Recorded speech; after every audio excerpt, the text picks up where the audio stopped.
welcome to the Badass Breastfeeding Podcast. This is Dianne, your lactation consultant. And I'm Abby, the Badass Breastfeeder. And today's episode is brought to you by Sheila Darling Coaching. Sheila Darling is a social worker, certified hypnotherapist, and mindfulness meditation teacher, and could be your start to a more peaceful life. And today's episode is also brought to you by Fairhaven Health. The Milky's milk trays look like regular ice cube trays, but have 16 semi-cylinder cavities that each hold 1 ounce of milk. And we'll hear more about those sponsors a little later.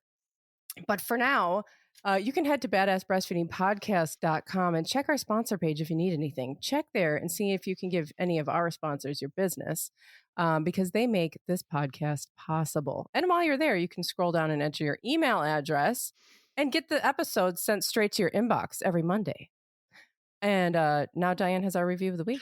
Yeah, I do. And it's a really easy one, but I liked it. It just fits what I wanted for today. And it comes from Patrice Meager. And she says, love this. Love the honesty and passion. Great podcast. So sweet and short and simple. And I got to say, we are passionate about what we talk about. Love us and or hopefully hate us. very honest. Yeah. Love us or hate us. We are passionate. We are honest. And I'm glad that kind of came out there because we just want the best for everybody. So thank you so much for taking the time to send us a review. And thank you to everybody who sends us reviews and takes the time to do that. We really, really appreciate it. You can put them on iTunes like Patrice did, or you can send us an email at badassbreastfeedingpodcast.com. Oh, no, that's our website. But you can also actually go through there. So badassbreastfeedingpodcast@gmail.com and shoot us an email and we will answer those emails too. I love to get those and read those. And I'm kind of excited about this episode. Like, I think it's going to be fun. I love this topic. And I think this topic is so multi-layered too, because we think about how milk changes. And I think the first thing maybe people think about is like how it changes as your baby grows and gets older. But like, there's also the aspect of like how it changes throughout the day and the aspect of how it changes like as you and your baby gets sick. You know, like your breast milk is so dynamic. It's so resilient and it's like powered for the health of your child at all ages. Yeah, definitely.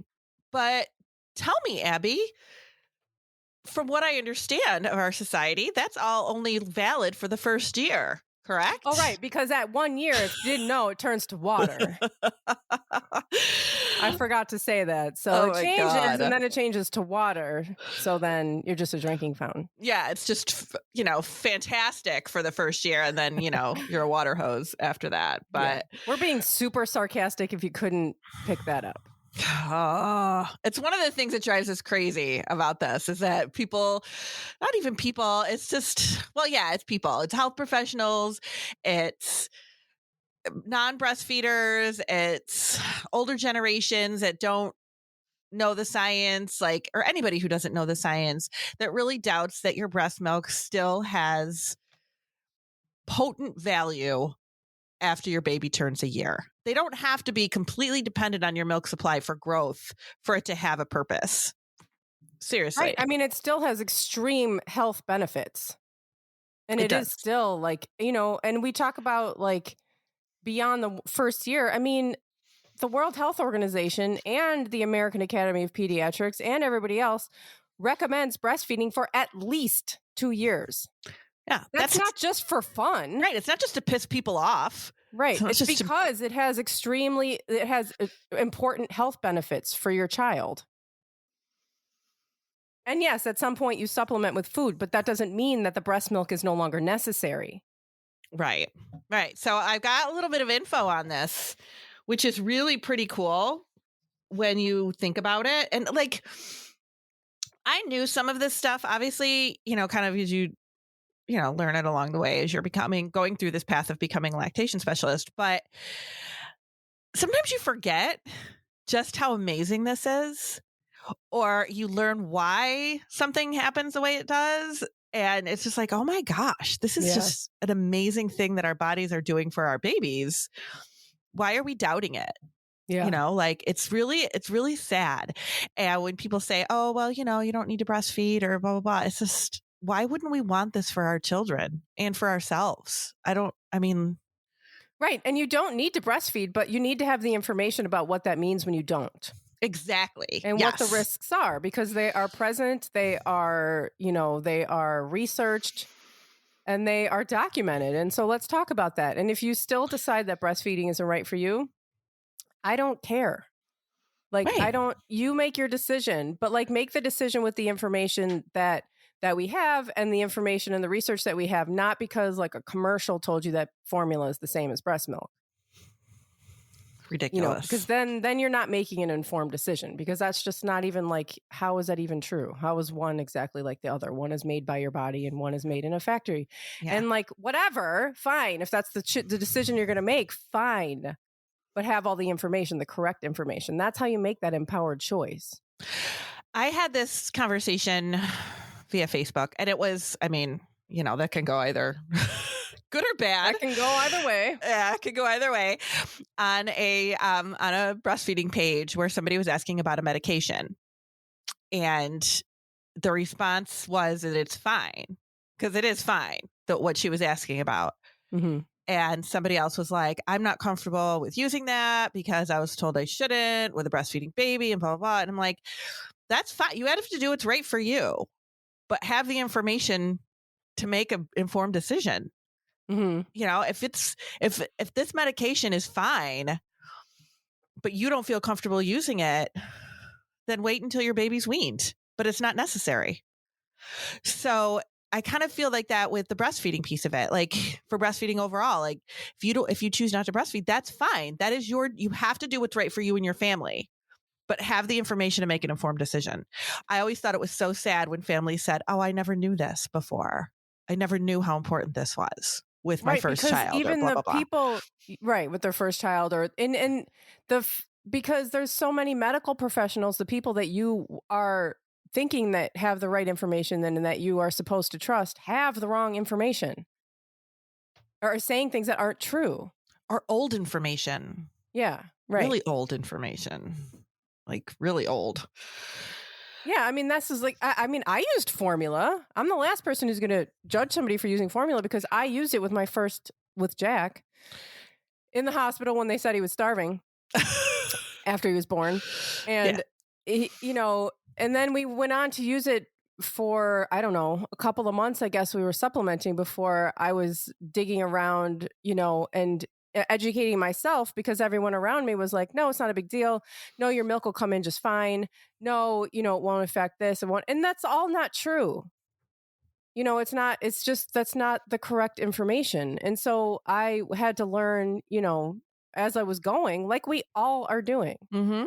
We're all learning as we go. I mean, so, you know, we're trying to help people get the information sooner so that at least the things that I went through, you don't have to go through. Right.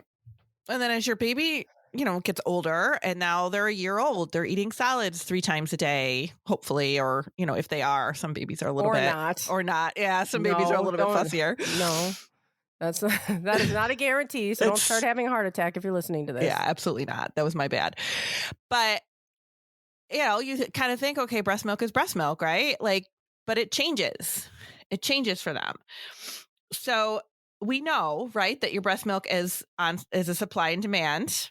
But as your baby is starting on solid foods, now that doesn't mean that they have to be completely engulfed in solids for this to be happening. But as your baby starts solid foods, your breast milk changes, right? And it does start to adapt to what the baby is doing with solids. Mm-hmm. And this worries a lot of mothers, especially if they're pumping, like if you're working full time or, you know, leaving milk for your baby while you're gone, you know, at work. Mm-hmm. And you're pumping less and less and less milk at this time, which is completely normal because your body is adapting to the solid foods that your baby is eating at this point. Mm-hmm. And that is okay. That's normal. We expect that to happen. We just have to adapt, you know, like what we're leaving for the baby when you're gone, and just kind of like balance that out. But the composition of your breast milk changes at this point just like it did when you're a newborn. Like, because when your baby's newborn, they need different things than they need when they're a few months old or when they're 6 months old or when they're 8 months old, whatever. So it changes. But your breast milk develops more antibodies and a higher fat content once your baby enters their toddler years and is regularly eating solid foods. You're probably going to produce less breast milk because your baby's going to take a little bit less if they're eating more solids, which is going to cause your body to produce a little bit less. But that doesn't mean your supply is going to dry up. It just means that your body's adapting to what your baby needs now. Right. It's not going to continue to make as much as it was before, because then you'll just become engorged and your baby's drinking slightly less because they had a little bit of banana for breakfast. Right. But then, so if your body just continued, your body's so smart. It knows not to keep making all of that milk that the baby needed when they were only having breast milk. Your body's like, oh, I totally get this. Because it's not a dumb machine that just doesn't, that doesn't respond to the natural environment. It completely is only responding to what your baby's doing, which is why it's so incredible and why we really can trust what's happening. Right, exactly. But if the change in composition also concentrates those immune boosting nutrients, so you might be making less breast milk, but it's higher quality content. The baby is getting what they need in smaller amounts of breast milk. Because your body is just like, oh, baby's eating a little less. Let's power this crap up, man. Let's totally make this a superfood. Like it already wasn't, but let's make this even more of a superfood to make sure our baby is getting what it needs, even though they're not breastfeeding as much as they were. It's pretty amazing. Yeah. So where people are telling you, if they're telling you, oh, your baby's still breastfeeding and they're 16 months old, they're not getting anything from you anymore. They're actually getting as much, if not more, benefit than they were before. And one of the other cool things that you really need to think about as your baby grows, they're starting to walk, they're touching more things, they're putting more things in their mouth, they're getting into more stuff, they're on the floor all the time. That is one of the things that your body is adapting to, that your breast milk is adapting to, that's helping to fight off all of those, that's what that immune response is for at this age, for all of that little stuff. They're getting into more things. They might be out more. Well, not during COVID, but, in a perfect world, of course. So that immune support and protection is huge. They're getting more ear infections, or their potential to get more ear infections, more colds. That stuff increases after a year, and they're, involved in more things and touching more things. And your breast milk is going to protect all of that for them. Right. And speaking of COVID, that's one of the reasons why you do want to keep breastfeeding if you do have COVID. A lot of people are worried. Can I still breastfeed? What if I pass it to my baby? You do want to keep breastfeeding because your breast milk will adapt to that too and help your baby either fight it off, or if they do get sick with it, less sick. Mm-hmm. Absolutely. And there's a lot of research coming out about how breast milk is really powerful when it comes to COVID. They're even researching it in just all populations, right? About its ability to fight it off or to... I don't know the details of the research, but I've seen the research going around. Yeah, it's pretty neat. Another big bonus with extended breastfeeding is the solid foods. And, as your baby is starting with solids, like Abby was saying earlier when we first started this, like some babies do great with it, and some babies are a little bit slow to pick up the solids. And I think you said Jack was one of those babies, right? Jack really wasn't eating a lot of solids until he was like 2. Yeah, and some babies. He was, he was putting it in his mouth, but he was just really focused on breastfeeding. I think this is like a kind of temperament thing too, like a personality. He's a highly sensitive kid. He was always on my breast. It was comforting to him. It was, mm-hmm. It was just, that was way. Exley was a little different. Exley was, he nursed until he was 5, but he wasn't He was cool with the solids. He was like, yeah, let's do this. And then he's like kind of really a little bit more like going with everything. But And they're just different. yeah. And some, and you're going to get that in the same family, obviously, but if your child is a little bit fussier or a little bit pickier, or, how many times I hear, oh yeah, the baby loves solids if it's like cheese and pasta, but doesn't necessarily love their vegetables or doesn't necessarily love, whatever it is that they don't love. Mm-hmm. But breastfeeding is a way to make sure they're still getting all their nutrients, all their protein, all the fat content that they need, calcium, all their vitamins. They're still getting that when they're breastfeeding, and they're getting it in concentrated forms now because they might not be breastfeeding as much. So I don't think I've met a new parent that started solids and wasn't worried that they weren't giving their child enough of something to replace, to cover the protein, to cover their fat content, to cover their caloric content, because we worry about that, right? Now that we're seeing like, okay, here we're giving them solid foods and most of it ends up on the floor or on them. Right. What did they really get? Now you don't have to worry about it because they're still getting what they need if they're still breastfeeding. And it's kind of the same argument when people talk about starting their baby on whole milk at a year. Well, I don't really want to start whole milk, but my pediatrician says I really need to start whole milk. If you're still breastfeeding, there's no argument there. Why do we need that? They're still breastfeeding. Like, they're getting what they need. We don't need to put something else into their diet for them to get the nutrients that they need because they're breastfeeding still. That is so true. And I have more to say about that. And how about I say more about that after a word from our sponsors? Perfect. Today's episode is brought to you by Fairhaven Health. Are you tired of defrosting breast milk from your storage bags only to find that it's too much or too little milk? What if you could defrost the exact amount of milk you need every time? The Milky's milk trays look like regular ice cube trays, but have 16 semi-cylinder cavities that each hold 1 ounce of milk. When it's time to feed your baby or prepare bottles for the day, just pop however many breast milk sticks you need into any type of brand of bottle. Nothing wasted. No extra breast milk left over, tempting your caregiver to overfeed your baby and blow through your precious stash. Once the sticks are frozen, just transfer them to a freezer bag, freeing up the milk trays for your next batch of breast milk. And they come with lids so you can stack them, which frees up space in your freezer. They're reusable, environmentally friendly, made with food-safe plastic, and can be used for baby food later on. No BPA, phthalates, or dyes. Check out Milky's milk trays at fairhavenhealth.com. That's FAIRHAVEN health.com, and use code BADASS when you're there, and you'll get 15% off of your purchase. And today's episode is sponsored by Sheila Darling Coaching. A new baby can add intense amounts of anxiety and depression. No sleep, feeling overwhelmed, looking at your sweet baby and wondering how this tiny human can cause so much chaos. The transition to parenthood is an entire identity shift you weren't prepared for. If one more person tells you that this time goes by so quickly, you might just punch them in the face. Transitioning to a new family member takes patience, self-compassion, and support. Sheila Darling Coaching can be that professional supports person that Dianne and I are always saying there is no shame in getting.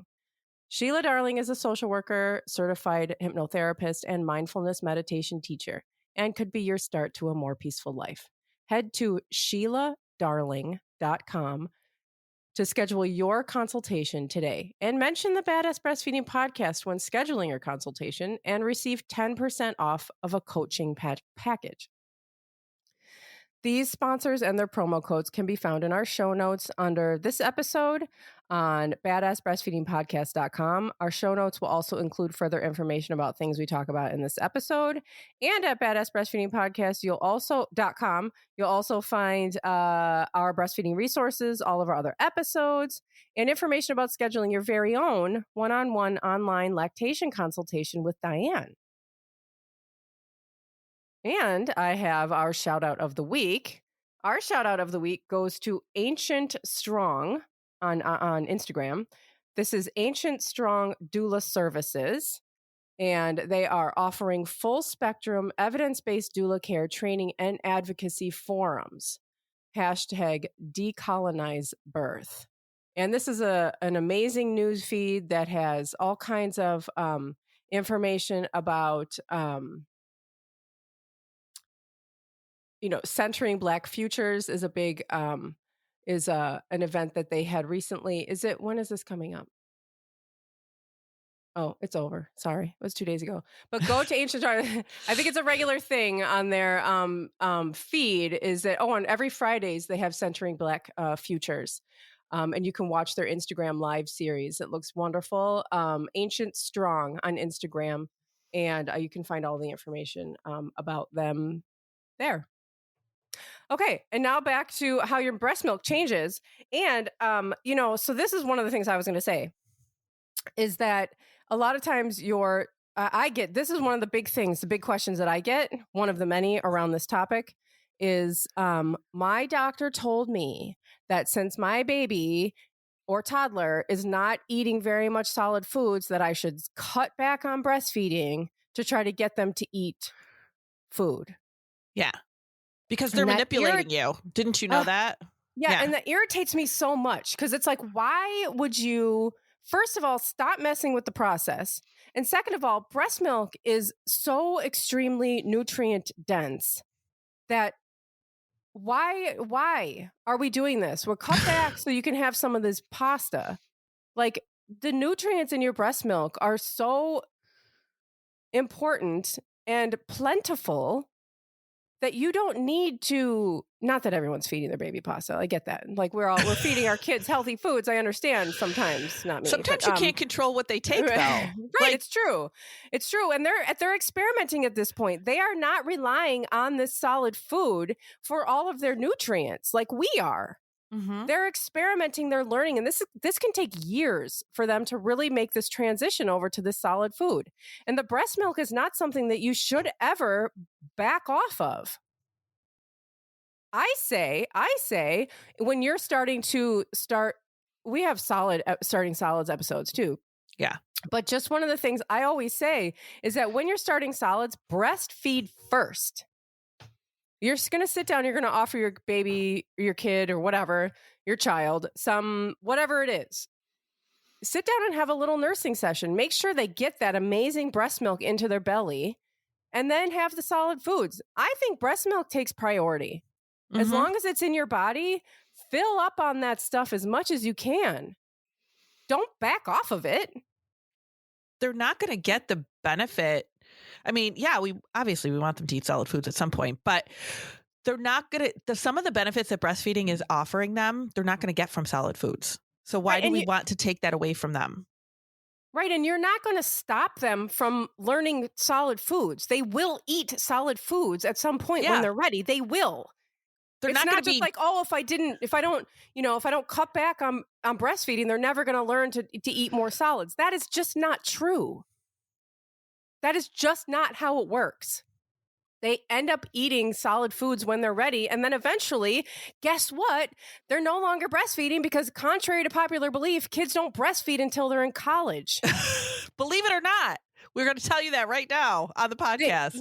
Even when they're breastfeeding for a really long time. Breastfeeding breastfeeding takes on different forms in their life. I mean, when Jack was 6.5, nursing to sleep at night, he wasn't doing that to fill his belly. Mm-mm. Breastfeeding is so much more than food, but the breast milk that they're getting is like, as long as they're breastfeeding, my God, let them get as much of that milk as they want and can have. It's nutrient dense. It's so good for them.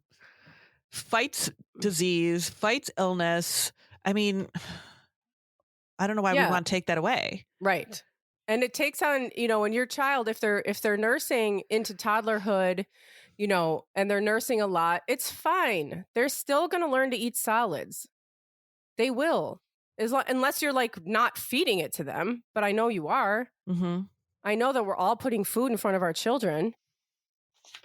And like, guess what? The argument continues because Jack's going to be 10 and I'm still like, can you eat something? Right. I feel like it Like he gets just worse. is like doesn't yeah, right. Like, seriously. Right. And like you never have to feel like you're somehow neglecting your child nutrient wise by breastfeeding them. No, they're always gonna, they're always getting it. The other thing, a couple of the other things that I want to make sure we hit on is that the longer, I mean, we always talk about how amazingly beneficial when you're breastfeeding, when they're newborn, when they're, a couple months old. We talk about all those benefits of, diabetes and cancers and illnesses and how, breast milk fights all that and protects them.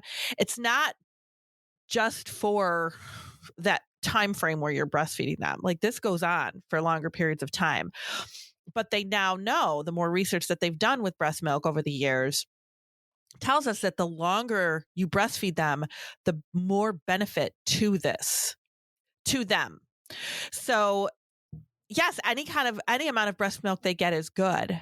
But if you're breastfeeding for longer than 6 months, that has been shown to offer more significant health benefits for your baby. So I remember like when I was first starting out in this field, like talking with families and having people say, well, I breastfed and my child gets sick all the time. Okay, well, how long did you breastfeed for? I breastfed in the hospital so they could have the colostrum, but no longer than that. Well, the more you breastfeed, the better the benefit. And that's still true. The more you breastfeed, the longer you breastfeed, the better the benefit. But not just for babies, for mothers too. The longer mothers breastfeed, the better the health benefits for them. And we don't talk about the health benefits for mothers all that much, but there really is some amazing health benefits for mothers. Long-term maternal bone strength, which I'm sure a lot of mothers aren't thinking about becoming, getting osteoporosis after your first baby. But when you get to be my age and your bones are creaking and you're like, God, I hope that worked. I hope that's like, but the longer you breastfeed, the better the benefit of that. 2% reduced risk of endometrial cancer for every month of breastfeeding. A reduced risk of breast cancer for every year breastfeeding, combined total for all children, with moms who breastfed for a lifetime total of longer than 2 years receiving the most benefit. A reduced risk of ovarian cancer, particularly for those who breastfed for longer term periods. The longer you breastfeed, the better it is for your body and your baby's body. It doesn't get cut off at a year.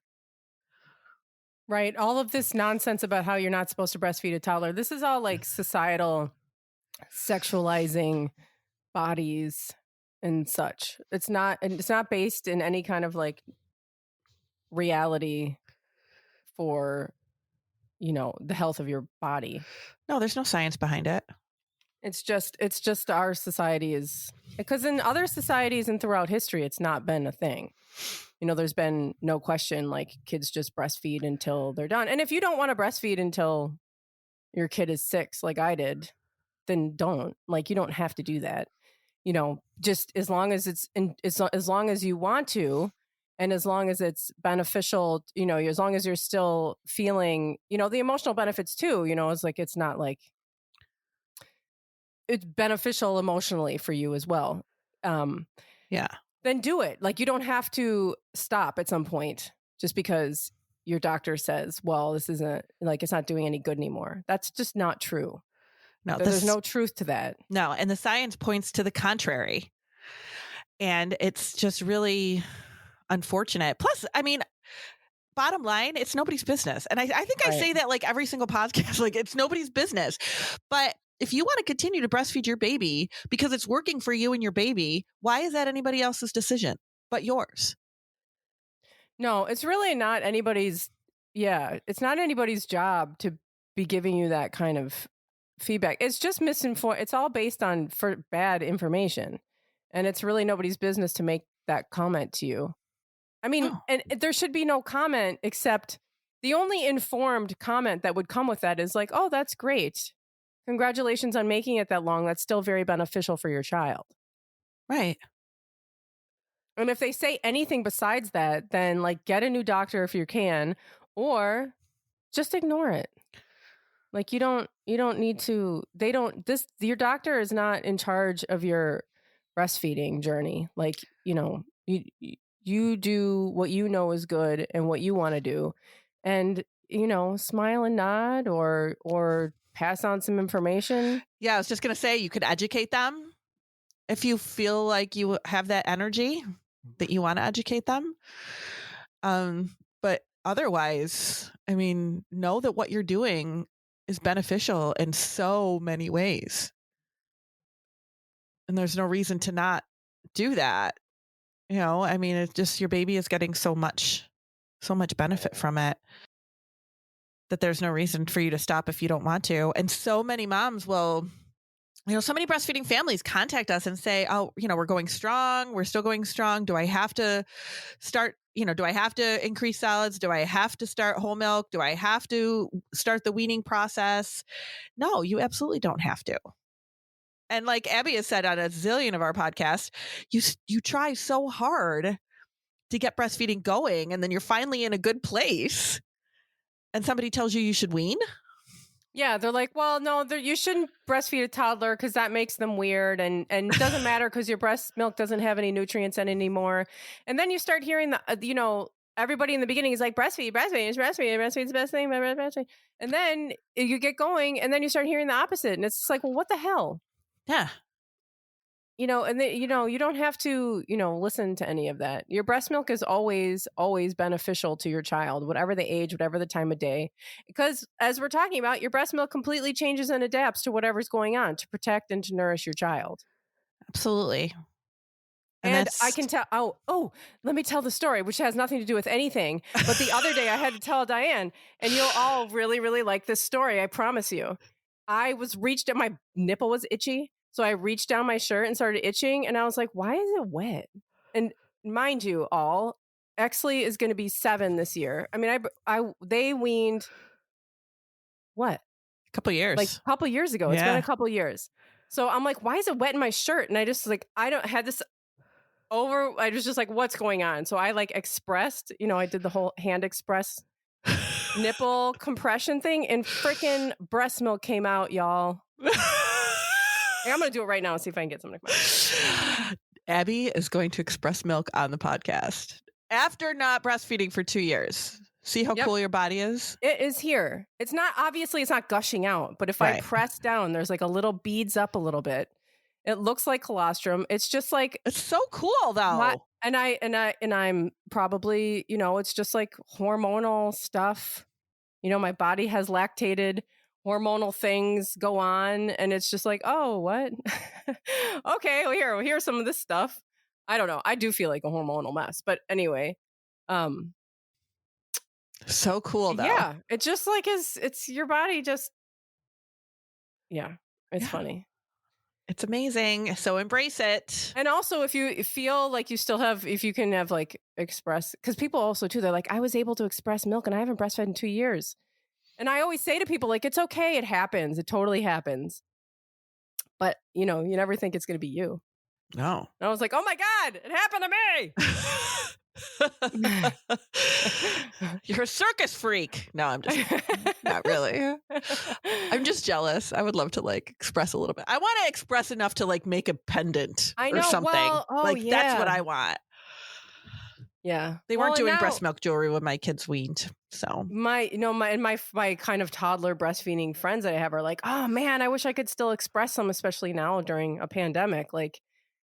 Just having around and give it to everybody. Who knows? It might help. Mm-hmm. I don't have that much. I couldn't actually feed it to anybody. But it's really funny. The boys are just like, what? I know. That's so cool. So embrace what your body is doing. Be really proud of it. Your breast milk is not water after a year. Isn't that so weird? It's either water or it's full of sugar and causing cavities. Right. Pick one. God. Which one is it? Yeah. Which one is it? It's so frustrating. It's so demeaning. Mm-hmm. My body isn't doing anything useful. My body's just doing these things. It's making this liquid, but it's of no use. What? What? You're right. It is offensive. Why would that be a thing? Right. It's really offensive now that I think about it. Yeah. Yeah. I just went through all of this, like growing a baby, nourishing a baby. Now it's now the child's a little older, this wonderful, healthy human. And it's like, well, no, there's no reason for your body to be making that stuff anymore. Okay. All right. It's unbelievable. So just go against the naysayers. Yeah. Your breast milk changes and it's always adapting and it's a wonderful thing. Yeah. And it's really quite amazing. So thanks for listening. Thanks. Bye. Bye.